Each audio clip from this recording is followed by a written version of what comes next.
எங்கே வெயிட் போட்டிருக்கோம் அப்படிங்கிறது வந்து ரொம்ப ரொம்ப முக்கியம் அப்படின்னு.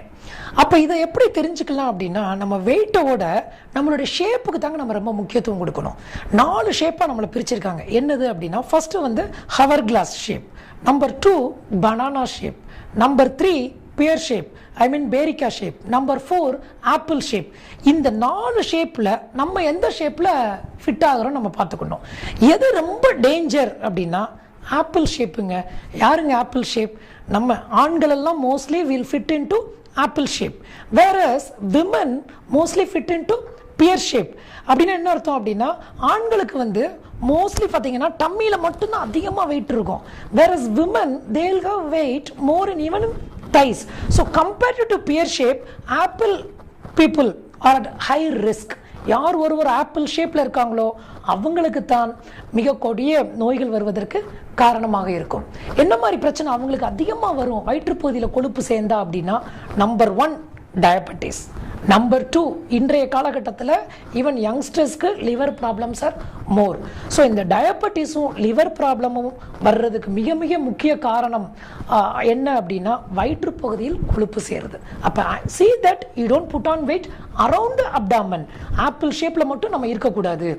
anyone who puts on weight after the age of 20, it is so easy to lose weight. இருக்கிறதுலே ஒரு மோசமான ஒரு ஷேப்பில் வராமல் இருக்கணும் அப்படின்னா ஒரு சின்ன கால்குலேஷன் தான்.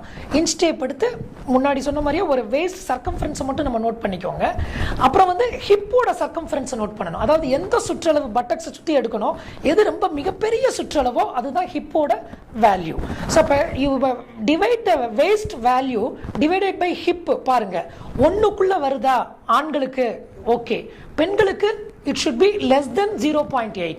அப்போ 1க்குள்ளே இருந்தால் நார்மல், பெண்களுக்கு 0.8க்குள்ளே இருந்தால் நார்மல். இந்த 1க்கு மேலே போச்சு அப்படின்னாவே நம்மளுடைய ஷேப் அவுட் ஆஃப் ஷேப்லேருந்து நம்ம ஷேப்புக்கு வரணும். இல்லை ஆப்பிள் ஷேப்பில் நம்ம வராமல் பாதுகாக்கணும் அப்படின்னா நம்ம லைஃப் ஸ்டைலில் சின்ன கரெக்ஷன் பண்ணாவே போதுங்க.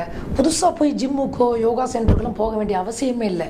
என்னது? நம்பர் 1, தரையில் உட்காந்து சாப்பிடணுங்க.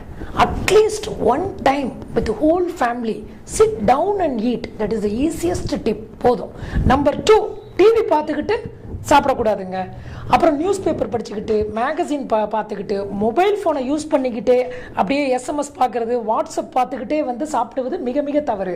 அப்போ என்ன ஆகும் அப்படின்னா, நம்மளுடைய கவனமெல்லாம் அந்த ப்ரோக்ராமில் இருக்கும், இல்லை நம்மளுடைய வாட்ஸ்அப் மேட்டரில் இருக்கும். ஃபுட்டு எவ்வளவு சாப்பிட்றோம், எக்ஸஸாக சாப்பிட்றோமா, என்ன டேஸ்ட்டு எதுவுமே தெரியாது.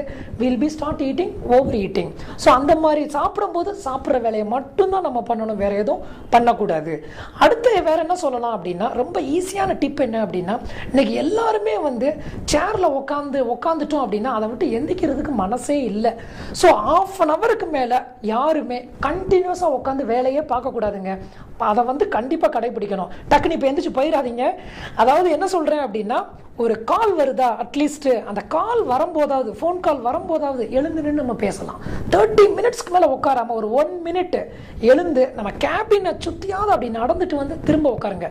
கண்டினியூஸாக உட்காரும் போது கொழுப்பு இங்கே அதிகமாக படுறதுக்கு சான்சஸ் ரொம்ப ரொம்ப அதிகமாக இருக்குது. தரையில் உட்காந்து சாப்பிடணும்னு சொன்னேன், ஆனால் எப்படி சாப்பிட்றது? வேகமாக சாப்பிடவே கூடாதுங்க. ரொம்ப மெதுவாக ஃபுட்டை என்ஜாய் பண்ணுங்க. சூ த ஃபுட் தரோலி இன் த மவுத். நல்லா சூ பண்ணி அதை கூலாக்கி உள்ள தள்ளணுங்க.